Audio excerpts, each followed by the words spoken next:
জীবিত ৩৪৩ ভোটারের নাম বাদ দিতে চেয়ে ৭ নং ফর্ম জমা শ্রীঘরে বিজেপি নেতা। ভোটার তালিকা থেকে জীবিতদের নাম বাদ দিতে চেয়ে ৭ নং ফর্ম ফিল করেছিলেন তমলুকের পিতুল সাহা গ্রামের অমিত মণ্ডল, যিনি বিজেপি নেতাও বটে। এমন কাণ্ড করে অবশেষে শ্রীঘরে ঠাঁই হল তার। অমিত মণ্ডল তমলুকের পদুমবসানের ২৪২ নং বুথের ৩৪৩ জনের নামে ৭ নং ফর্ম জমা করেছিলেন, যার মধ্যে খোদ ওই বুথের বিএলওর পরিবারের একাধিক লোকের নাম ছিল। ২৪২ নং বুথের বিএলও আসফাক আলী বেগ জানতে পারেন তার পরিবারের বেশ কয়েকজনের নামে ফর্ম ৭ জমা পড়েছে। তার মধ্যে রয়েছেন তার মা, শিক্ষারত্ন পুরস্কারপ্রাপ্ত শিক্ষিকা আরজুমান লায়লা সহ তার বোন, ভাই আরও অনেকে। জানতে পেরেই তিনি প্রশাসনের দ্বারস্থ হন। এফআইআর দায়ের হওয়ার পরেই গ্রেফতার হন ওই বিজেপি নেতা। তবে প্রশ্ন, যে বুথের ৩৪৩ জনের নাম বাদ দিতে চেয়েছিলেন অভিযুক্ত, সেই বুথ থেকে তার বাড়ি প্রায় ১২ কিলোমিটার দূরে। কিসের ভিত্তিতে ফর্ম ৭ দাখিল করলেন তিনি, সেই উত্তর খুঁজছে জেলা প্রশাসন।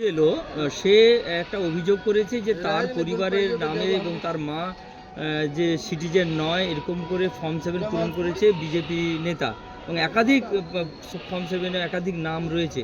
তো এই জায়গায় যে এই কাণ্ড করছে এবং তাকে পিসি নিয়েছে, ৭ দিনের রিমান্ড নিয়েছে, তো এই বিষয়টা কি বলবেন? এটা শুধু এখানে নয়, এটা গোটা রাজ্য জুড়ে বিজেপির একটা প্রক্রিয়া শুরু হয়ে গেছে যে করেই হোক মৃত মানুষদের, যারা জীবিত আছে তাদের নামগুলোকে কেটে মৃত মানুষে পরিণত করতে হবে। এই কাজের কর্মসূচি হিসাবেই কিন্তু এই কাজগুলো এরা করছে।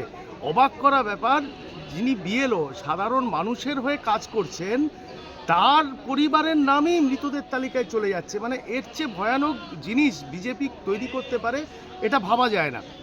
এবং আমাদের প্রিয় নেতা অভিষেক বন্দ্যোপাধ্যায়, আপনারা দেখছেন বিভিন্ন জায়গায় যে কর্মসূচি হচ্ছে, আমাদের র্যাম্প তৈরি করা হয়েছে, এই রকম বিভিন্ন জায়গায় রাজ্যের সারা রাজ্য জুড়ে এই সমস্ত জীবিত মানুষদের নাম যাদের মৃত তালিকায় তুলে দিচ্ছে, তাদেরকে নিয়ে র্যাম্পে আমাদের প্রিয় নেতা অভিষেক বন্দ্যোপাধ্যায় নিয়ে হাঁটছেন।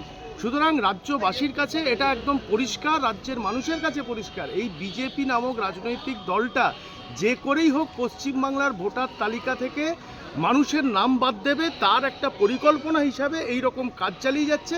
এই এফআইআর নিঃসন্দেহে একটা বাড়তি মাত্রা যোগ করলো, সারা রাজ্য জুড়ে এই এফআইআরের সংখ্যা আরও বাড়বে। বিজেপি নামক রাজনৈতিক দলটা যে নোংরামি করে যাচ্ছে, যে স্বৈরাচারী শাসন ব্যবস্থার মধ্যে থেকে দাঁড়িয়ে সাধারণ মানুষকে হয়রানি দিচ্ছে, তার যোগ্য জবাব এটা নিঃসন্দেহে আজকের এই এফআইআর।